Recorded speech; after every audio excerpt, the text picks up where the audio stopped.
আসসালামু আলাইকুম প্রিয় দর্শক, সবাই কেমন আছেন? আলহামদুলিল্লাহ আমি ভালো আছি। আশা করি আপনারাও ভালো আছেন। তো আজকে আপনাদের দেখাবো শোল মাছ দিয়ে আর লাউ দিয়ে রান্না একসাথে সব খেয়ে লাউটা ভেঙে পুরো ঘন্টার মতো করে রান্না করব।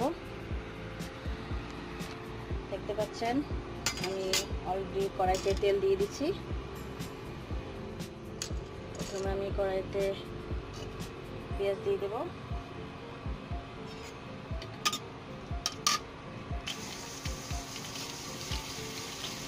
প্রথমে পেঁয়াজ একটু হালকা বাদামি করে ভেজে নেব, তারপর এক এক করে সব দিয়ে দেব। এখানে আমি মাথা নিয়েছি অর্ধেক, মাছ নিয়েছি এইভাবে কেটে 2 পিস, আর এটা তো আছে 1 পিস লেস নিয়েছি, আর এই হলো লাউ এভাবে কেটে নিয়েছি। পুরো বাদামি করব না, এখন আমি এটা করে বাটা সবগুলো দিয়ে দিব। প্রথমে পেঁয়াজ বাটা,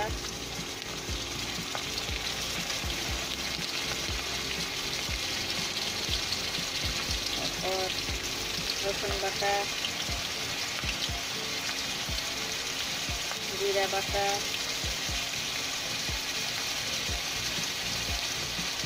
একটু আদা বাটা। মশলাটাকে ভালো করে কষিয়ে নিব।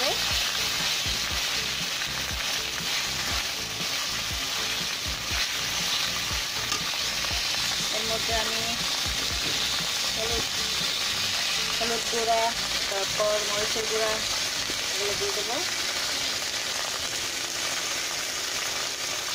হলুদ গুঁড়ো দিলাম, মরিচ গুঁড়ো, একটু পানি দিয়ে দেবো, কারণ পানি না দিলে আবার মশলাটা পুড়ে যাবে, ভালো ভাজা হবে না।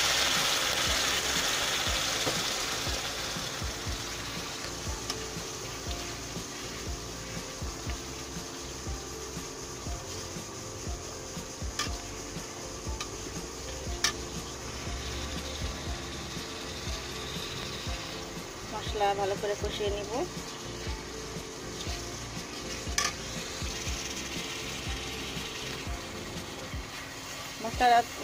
মশলার তেল যখন একদম উপরে উঠে আসবে তখন বুঝতে পারবেন যে মশলাটা ভালো করে কষানো হয়ে গেছে।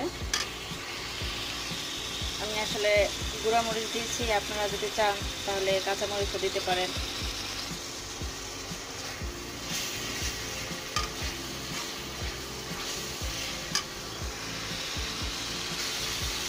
দেখতে পাচ্ছেন তেল উপরে উঠে এসেছে, এই যে পাশ দিয়ে। এখন আমি এর মধ্যে মাছ ঢেলে দেবো, মাছগুলো দিয়ে দেবো।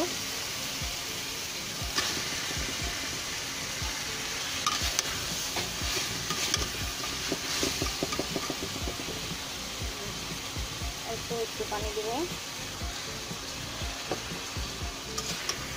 মশলাগুলোর সাথে মাছগুলোকে ভালো করে এভাবে নেড়ে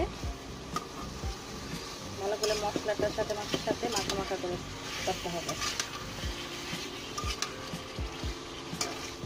কিছুক্ষণ এভাবে নেড়ে তারপর অল্প একটু পানি দিয়ে, অল্প না একটু বেশি পরিমাণ দিব, কারণ এই মাছ যখন উঠে রাখবো তখন যে পানিটা থেকে যাবে ঝোল, সেই পানিটার মধ্যে আমি লাউগুলো দিয়ে দেব।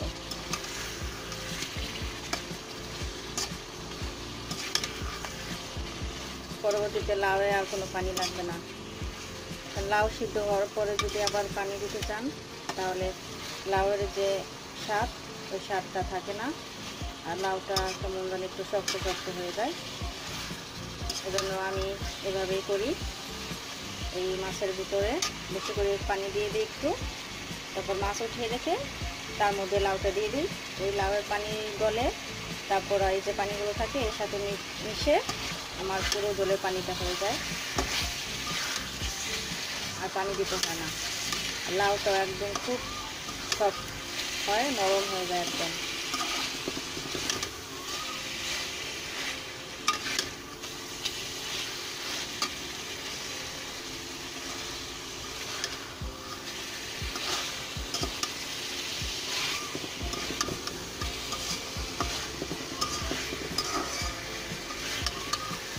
সরি, আমি মনে হয় লবণ দিইনি, লবণ দিয়ে দেবো, ভুলে গেছিলাম।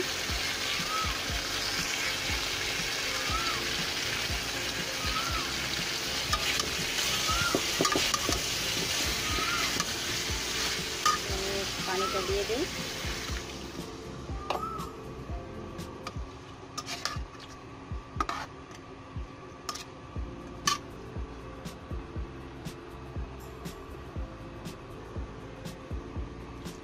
আগেই বলেছি আমি একটু বেশি পরিমাণে পানি দেব, কারণ এই পানি আমার পুরো জলের তরকারি হয়ে যাবে, লাউ সেদ্ধ হয়ে যাবে। এমনিতে লাউ অনেক পানি বের হয় লাউ থেকে। আমি ঢেকে দিব।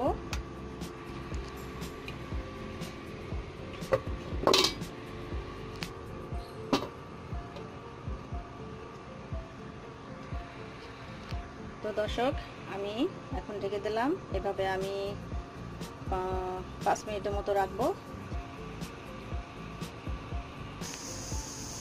ফিরে আসলাম 5 মিনিট পর। এখন ঢাকনাটা খুলে দেখি হলো কিনা, দেখতে হবে। হ্যাঁ, মাছ হয়ে গেছে।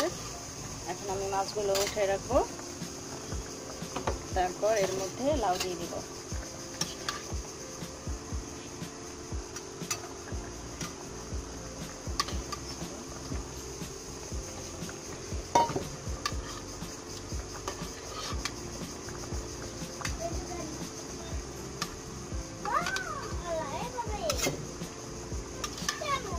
মাছগুলো এখন আস্ত থাকবে, পরে আমি যখন লাউ দেব, লাউ সিদ্ধ হয়ে যাওয়ার পরে যখন মাছগুলো দেব, তখন একসাথে লাউ আর এই মাছগুলোকে ভেঙে দিব।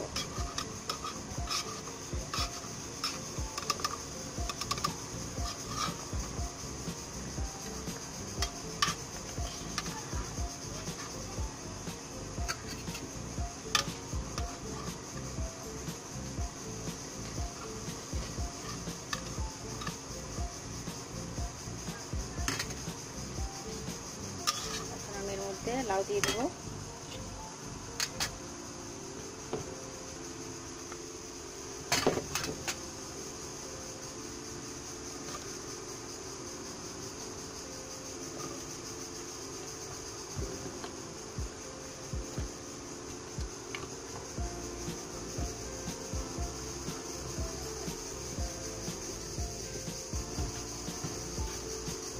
লাউগুলো দিয়ে এখন একটু ঢেকে দিব।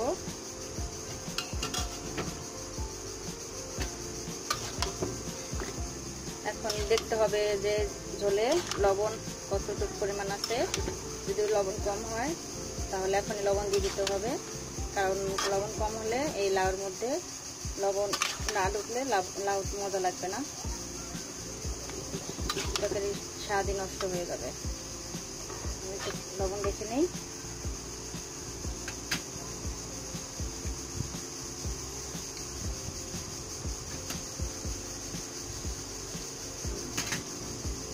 হ্যাঁ, আমার একটু লবণ লাগবে।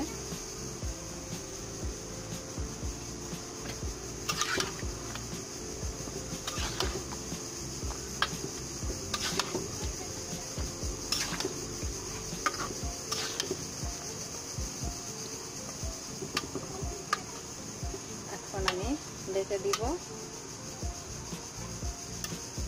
ঢেকে দিয়ে লাউ সিদ্ধ হবে ততক্ষণে ঢাকনা দিয়ে রান্না করব। ফিরে এলাম, দেখি লাউ সিদ্ধ হলো কিনা। দেখেন অনেক পানি গলে গেছে, বাট আমিও পানি দিয়েছিলাম। আর লাউ থেকেও পানি বের হয়েছে। হ্যাঁ, পুরো সিদ্ধ হয়ে গেছে লাউ। এখন আমি মাছগুলো দিয়ে দিব।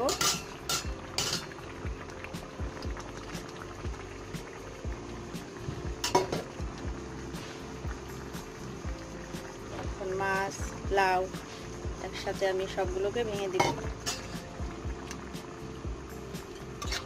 আসলে আর কি মানে এভাবে নাড়তে থাকলে এমনি মাছটা ভেঙে যাবে।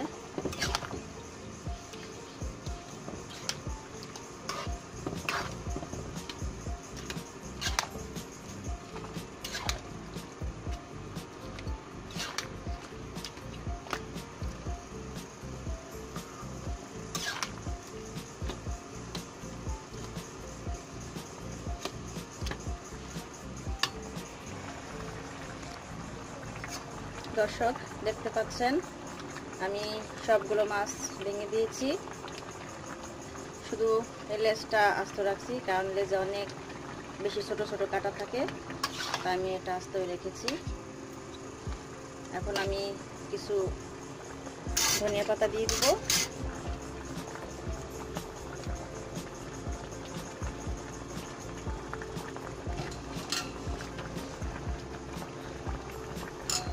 শোল মাছ আর লাউ, এতে ধনিয়া পাতা দিলে স্বাদ আরও বেশি বেড়ে যায়।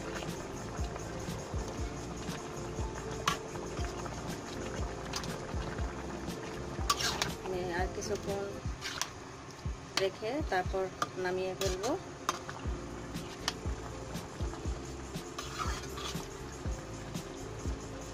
এখন আর ঢেকে দেবো না, কারণ অলরেডি হয়ে গেছে। বেশি ঢেকে দিয়ে লাউ সিদ্ধ হওয়ার পরে যদি ঢেকে দিয়ে কেউ জ্বালান তাহলে লাউটা কিন্তু টক টক হয়ে যাবে। লাউ বেশি সিদ্ধ হয়ে গেলে বেশি সিদ্ধ হওয়ার পরে ঢেকে দিলে তখন লাউটা টক টক হয়ে যায়, লাউয়ের স্বাদ থাকে না। তাই আমি এখন আর ঢেকে দেবো না, এভাবে কিছুক্ষণ জ্বালিয়ে তারপর নামিয়ে ফেলবো।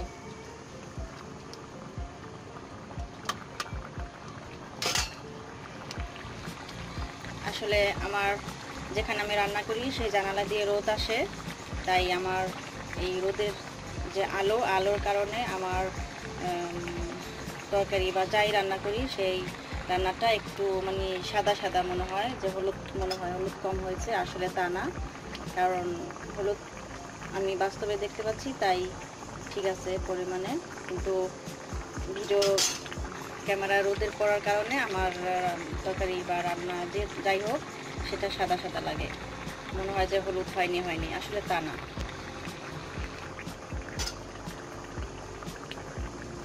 আমি একটু লবণ দেখে নেই।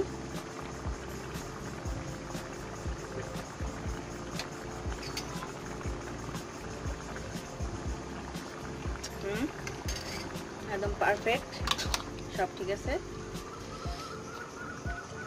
এখন আমি এটা তরকারি আমার রান্না শেষ, আমি নামিয়ে ফেলবো।